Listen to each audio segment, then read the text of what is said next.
Hello dear student, स्वागत है एक बार फिर से आपका अपने यूट्यूब चैनल पर। तो दोस्तों, जैसा कि पता है आपको, आपका एयरफोर्स का एग्ज़ाम जो है अब बहुत ही नज़दीक है। तो आप लोगों को अपनी प्रैक्टिस जो है स्टार्ट कर देनी है। अब आपको बिल्कुल भी जो है बिल्कुल अपने जो एग्ज़ाम के प्रति है जागरूक हो जाना है, क्योंकि आपका एग्ज़ाम जो है अब बहुत ही नज़दीक आ चुका है। सभी को मालूम होगा, अगर आपने अपडेट को देखा होगा, CSB की साइट पर आप जाकर देख सकते हैं कि आपका एयरफोर्स का एग्ज़ाम जो है बहुत ही नज़दीक है।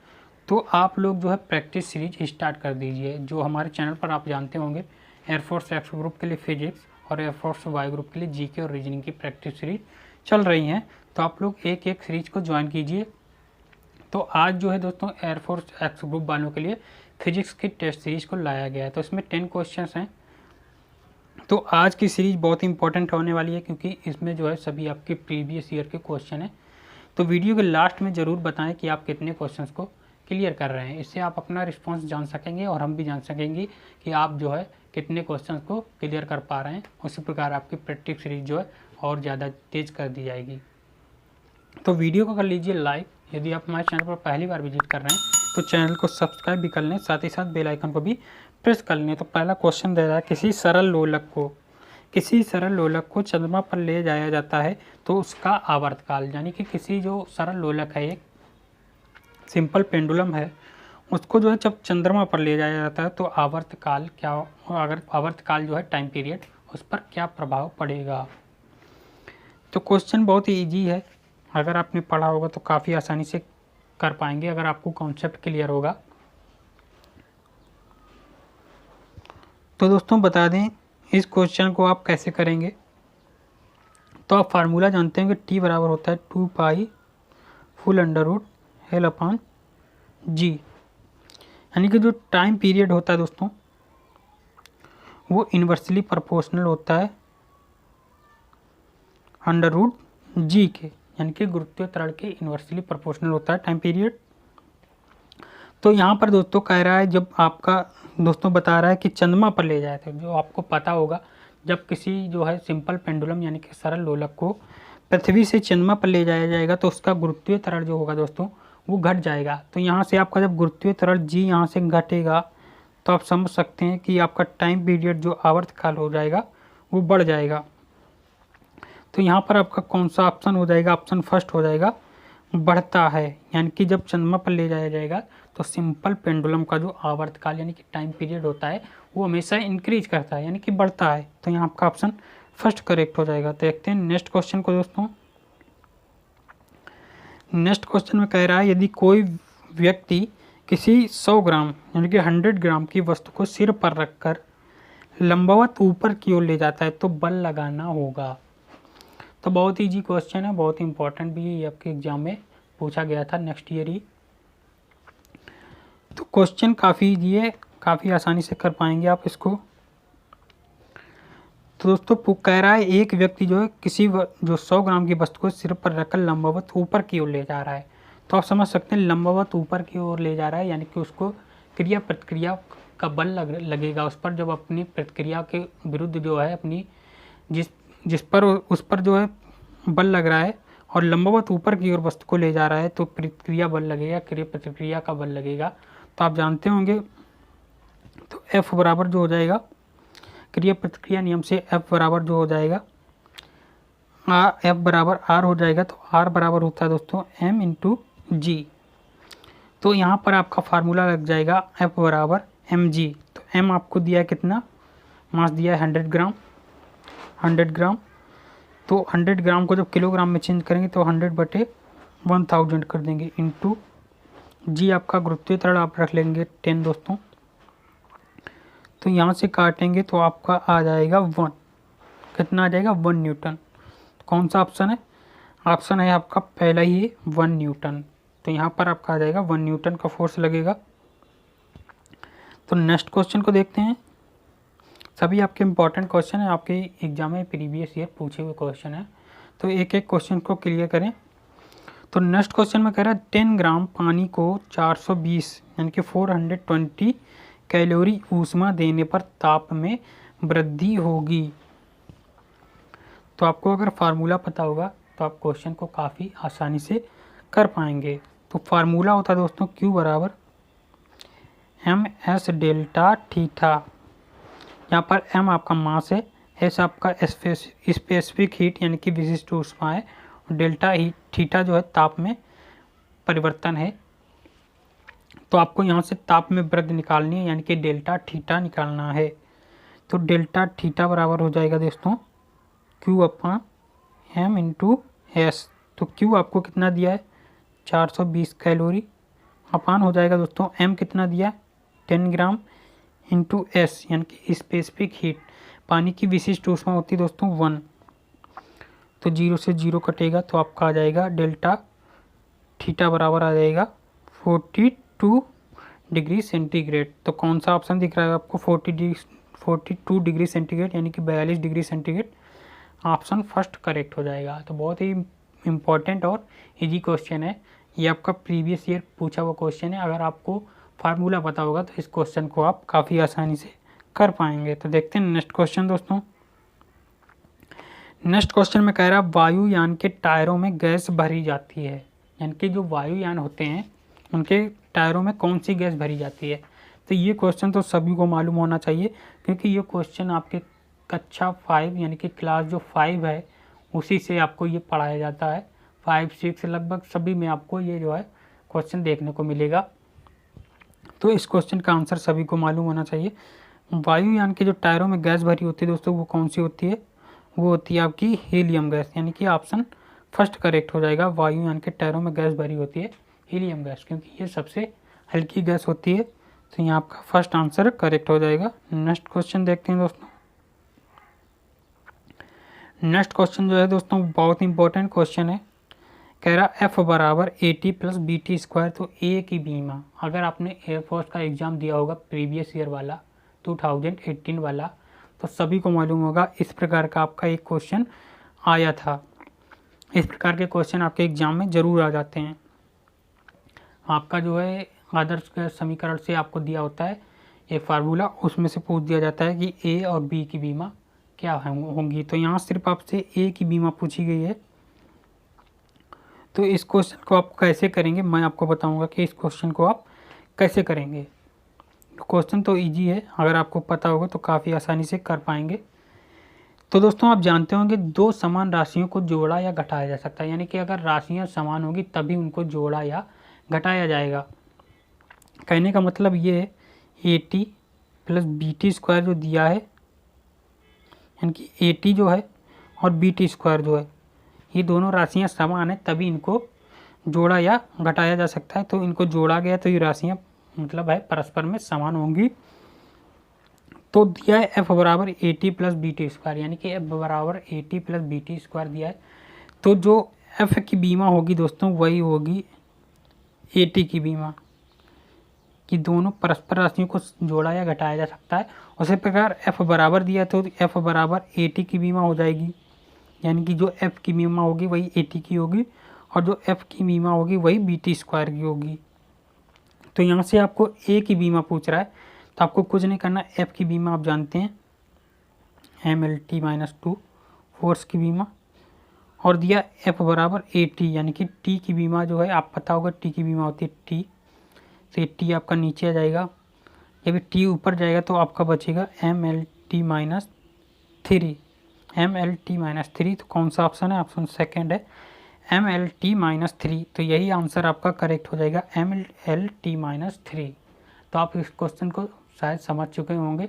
अगर आपको समझ में नहीं आया हो तो आप मुझे कमेंट्स में अवश्य बताएं, मैं आपको इसका सॉल्यूशन अलग से दे दूंगा। तो नेक्स्ट क्वेश्चन को देखते हैं दोस्तों। नेक्स्ट क्वेश्चन कह रहा है संवहन निम्न में से क्या है। संवहन पूछ रहा है कन्वेक्शन क्या है। तो पहला ऑप्शन दे रहा है ऊष्मा का प्रकार, ऑप्शन सेकंड ऊर्जा का प्रकार, ऑप्शन थर्ड है ऊष्मा स्थानांतरण की एक विधि, यानी कि ट्रांसमिशन ऑफ हीट जो है एक मेथड है इसकी, और चौथा ऑप्शन है ऊर्जा संरक्षण की एक तरीका। तो आपको बताना संवहन निम्न में से क्या है। तो सभी को मालूम होगा संवहन, कंडक्शन, कन्वेक्शन और रेडिएशन सभी को मालूम होगा ये क्या है, यानी कि चालन, संवहन और विकिरण ये सभी आपके ऊष्मा स्थानांतरण की एक विधि है। तो आपका यहाँ पर कौन सा ऑप्शन होगा, ऑप्शन थर्ड हो जाएगा ऊष्मा स्थानांतरण की एक विधि। तो आपको शायद क्वेश्चन क्लियर हो गया होगा। तो नेक्स्ट क्वेश्चन देखते हैं दोस्तों। नेक्स्ट क्वेश्चन में कह रहा है दो प्रतिरोधों को श्रेणी एवं समांतर क्रम में जोड़ने पर समतुल्य प्रतिरोध जो है 16 ओम और जो है 4 ओम इनके प्रतिरोधों का मान होगा। तो दोस्तों आपको यहाँ पर क्या करना है, दिया दो प्रतिरोधों को श्रेणी क्रम में। तो प्रतिरोधों को श्रेणी क्रम में किस प्रकार जोड़ते हैं दोस्तों, श्रेणी क्रम में आपको जोड़ेंगे तो R1 प्लस R2 बराबर हो जाएगा कितना, दिया है आपका 16 ओम। और फिर कह रहा है दोस्तों इनको समांतर क्रम में जोड़ने पर आपका आता है 4 ओम। तो समांतर क्रम में जोड़ेंगे तो आपका आएगा 4 ओम। तो R1 इंटू R2 अपान R1 प्लस R2 बराबर दिया है आपका 4 ओम। तो यहाँ से आप समझ पा रहे होंगे कितना दिया है 4 ओम।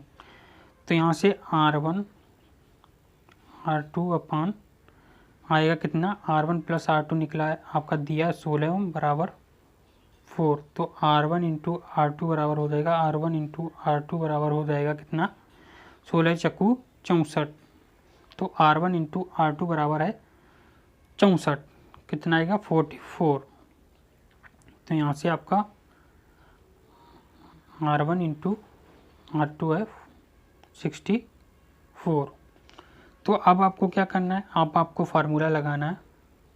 आप जानते हैं R1 माइनस R2 का होल स्क्वायर बराबर R1 प्लस R2 का होल स्क्वायर। तो R1 प्लस R2 कितना था दिया है दोस्तों 16 ओम। तो 16 कवर करेंगे तो 256 माइनस 4 R1 R2। तो 4 इंटू 64 करेंगे तो आपका आ जाएगा 6 इंटू 6 चौको 24 और 1 25। सॉरी दोस्तों लगभग कुछ गलत हो रहा है। सॉरी दोस्तों आपको बिल्कुल सही हो रहा था। तो आपका जो R1 माइनस R2 निकला दोस्तों, R1 माइनस R2, तो वो आएगा आपका 0। तो आपका जो दोस्तों R1 प्लस R2 दिया था वो कितना था आपका, R1 प्लस R2 आपको दिए है सीरीज ऑर्डर यानी कि श्रेणी क्रम 16 ओम।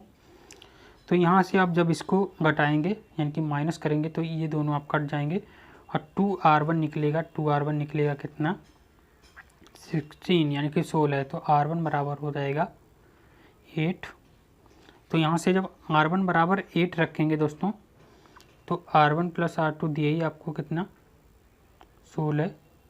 तो आप R1 बराबर जब 8 रखेंगे तो आपका R2 भी 8 निकलेगा। तो यानी कि R1 बराबर भी 8 बराबर R2 बराबर भी 8। तो R1 और R2 का मान निकल गया 8। तो दोनों प्रतिरोधों के मान होंगे 8 ओम और 8 ओम। तो यहाँ आपका कौन सा ऑप्शन दिख रहा है, ऑप्शन सेकंड हो जाएगा 8 ओम और 8 ओम। तो क्वेश्चन काफ़ी इजी था, थोड़ा बहुत उलझ गया मैं, लेकिन जो है क्वेश्चन इजी है और काफ़ी इम्पोर्टेंट भी है। देखते हैं नेक्स्ट क्वेश्चन दोस्तों।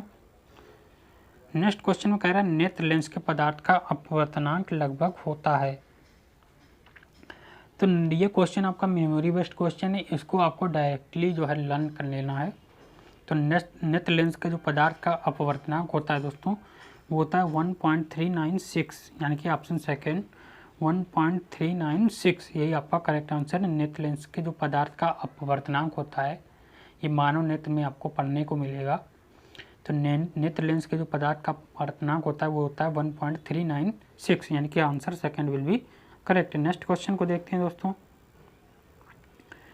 नेक्स्ट क्वेश्चन में कह रहा है 11Na23 जो आपको दिया है, पूछ रहा है कि नाभिक में न्यूट्रॉनों की संख्या होती है। तो आपको अगर जो है इस ऐसे क्वेश्चन आपने किए होंगे तो आप इस क्वेश्चन को आसानी से कर पाएंगे। तो दिया 11Na23, तो आप जानते होंगे अगर आपने केमिस्ट्री पढ़ी होगी थोड़ी बहुत भी तो इस क्वेश्चन को आप बहुत आसानी से कर पाएंगे। तो 11 जो होता है दोस्तों ये आपका होता है परमाणु क्रमांक, जो 23 होता है ये होता है परमाणु भार। तो यहाँ पूछ रहा है न्यूट्रॉनों की संख्या, तो आपका जो परमाणु क्रमांक होता है दोस्तों ये होती है आपकी प्रोटॉनों की संख्या। प्रोटॉनों की संख्या जो होती है ये होती है परमाणु क्रमांक। तो परमाणु क्रमांक आपका कितना दिया है 11। तो पूछ रहा है क्या दोस्तों, पूछ रहा है न्यूट्रॉनों की संख्या।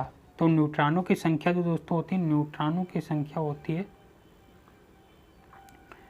न्यूट्रॉनों की संख्या बराबर होता है परमाणु भार। तो परमाणु भार कितना है 23 माइनस प्रोटॉनों की संख्या, प्रोटॉनों की संख्या 11, तो 23 माइनस 11 बराबर होता है 12।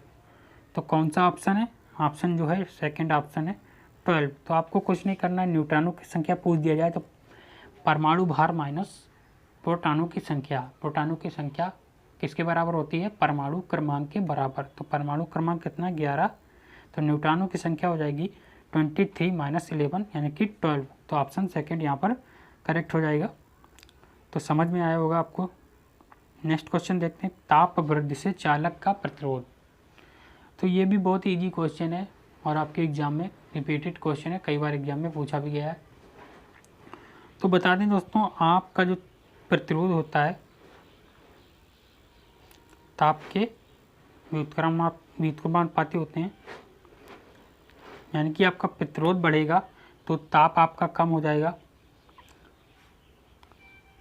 सॉरी दोस्तों,